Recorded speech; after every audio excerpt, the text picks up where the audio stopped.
Hey everyone, it's Joric. Welcome back. I hope you're doing great wherever you are in the world. Today I wanted to make a video about Portugal and language in Portugal. And I want to start this off at the top.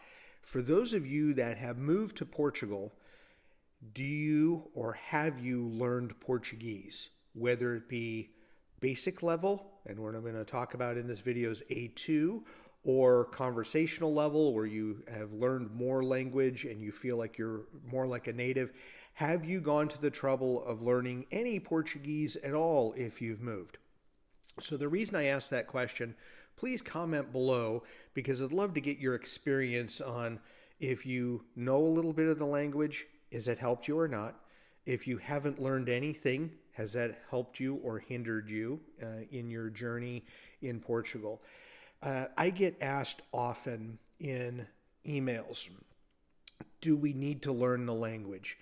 And my typical response has always been the same. And I've made some videos about this, that if you're going to make the effort to move to a foreign country, and I'm speaking English, so whatever your language is, if you're going to move to another country, trying to learn some level of that language would be important just for day-to-day life. Now, those of you that are looking to move to Portugal for citizenship, let's say you're on the D7 visa, which many of you or most of you watching this will be on or will be acquiring, you will need to complete a language course. And it's the level that you need to obtain and pass is an A2 level. And that is one of the requirements to gain citizenship. And it should be noted, this is not happening in Portugal, but this is happening in other countries. I just saw an article recently where France, they are making the language test so difficult for foreigners that even fellow Frenchmen that have grown up in France and lived their whole life educated in France, are native French speakers, are having a hard time passing the test. So in France, that's a way for them to kind of curb their immigration issue, is making the test so difficult that natives can't even pass it. In Portugal, that hasn't been the case, but you need to achieve at least an A2 level. You can go on and learn more and get higher levels if you choose to. But I will say, from someone that has passed that, it still is very much a basic level of Portuguese, because, for example, reading Portuguese, I can get most of it. There's still some verbs that I don't understand, or I didn't learn when I was living in Portugal, so I have to look them up when I'm reading a newspaper article from one of the periodicals in Portugal. Speaking it is the hardest thing. Hearing it and speaking it is the most difficult challenge for me. Although I passed, writing it is not as difficult for me either, but speaking the language, which is probably the most important piece, because being able to converse back and forth with someone is vital. I still did not master and have not mastered the Portuguese language. And having a background living over 20 years in Arizona, in the United States, being a border of Mexico, knowing a fair amount of Spanish and conversational Spanish, I made the assumption when I moved to Portugal that, gosh, this is not going to be that bad. It's a similar base language, the laws, the L's. But what I realized quickly, and people that had moved there that were learning the language also realized pretty quickly, it's a difficult language to master. It's a difficult language to just be a novice in because of the pronunciations. And that, to me, is the biggest trick if you're trying to learn the language in Portugal. So, or you're trying to learn European Portuguese, because there's also Brazilian Portuguese, and it's a different language, meaning most of the words are the same, but not all. The pronunciation can be a little different.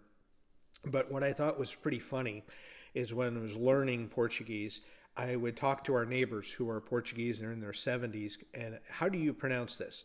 And even the husband and wife would disagree on how I would pronounce something or how it should be pronounced.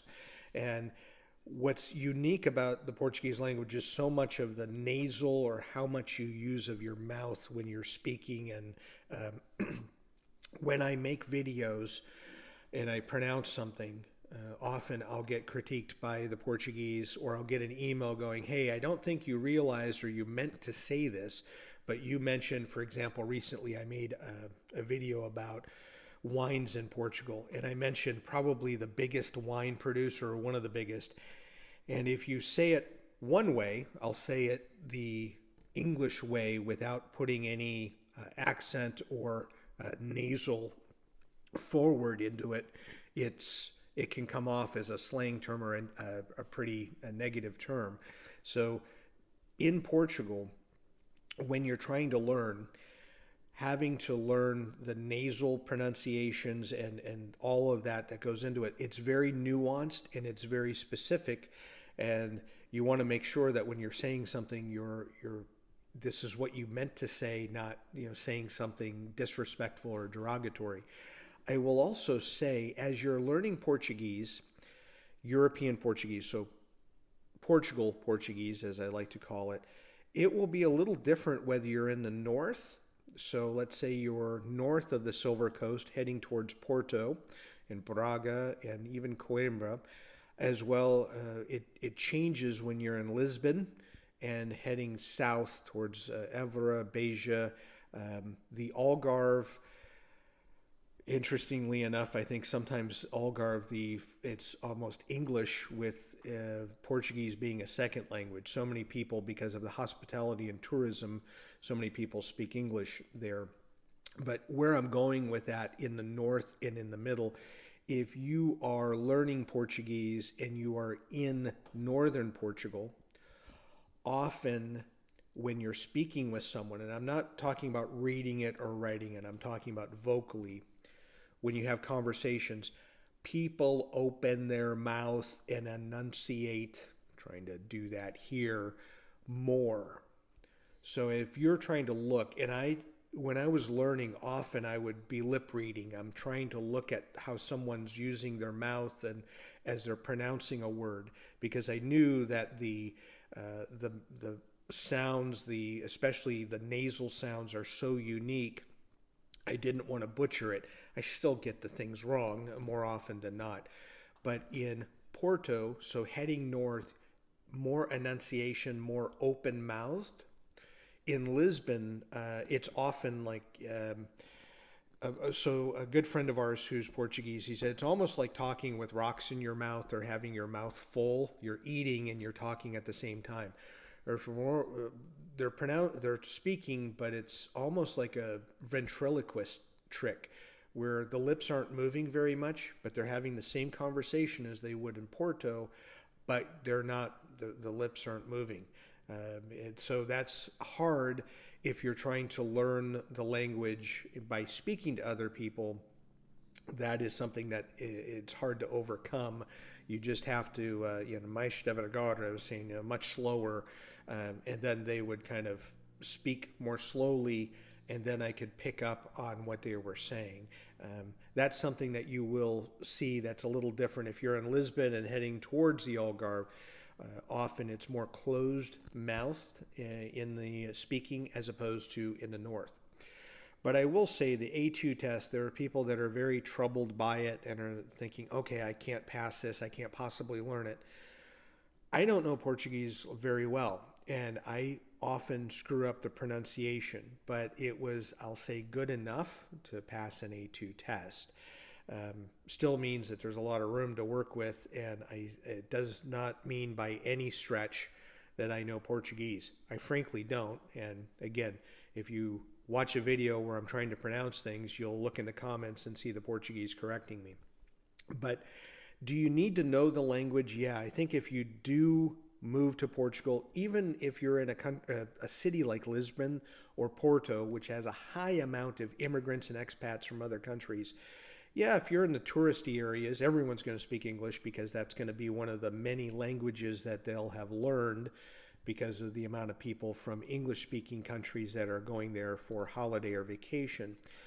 But it makes sense if you're going to be living there day to day, and especially if you're living in a more rural area outside of the main cities, knowing Portuguese and knowing just basic phrases in Portuguese, it's essential to be able to know just how to do that to function and survive. Because if you live in a more rural area, there's going to be less need for them to know, even though they may know English or French or other languages, they have no need to speak to you in your native language. They're going to make an assumption, and I think rightfully so, that you should be speaking in their language, in Portuguese. Even in the big cities, we lived in Lisbon, but we lived in an area that was very residential, very Portuguese, mostly Portuguese pensioners, and they spoke Portuguese and a little French. Not many of them spoke English at all. So sometimes we were able to speak in French with one another, but they would always correct me with my Portuguese. So that's something that I get often many questions about the language. And I wanted to start the video by saying knowing it helps and learning it is more helpful, but please give yourself a break, because even Portuguese people in our building were arguing over how to say something. So if you don't say it exactly right, don't worry about it, because there's going to be people that are going to understand and know what you're talking about. As always, thank you so much for watching the videos, and enjoy your travels.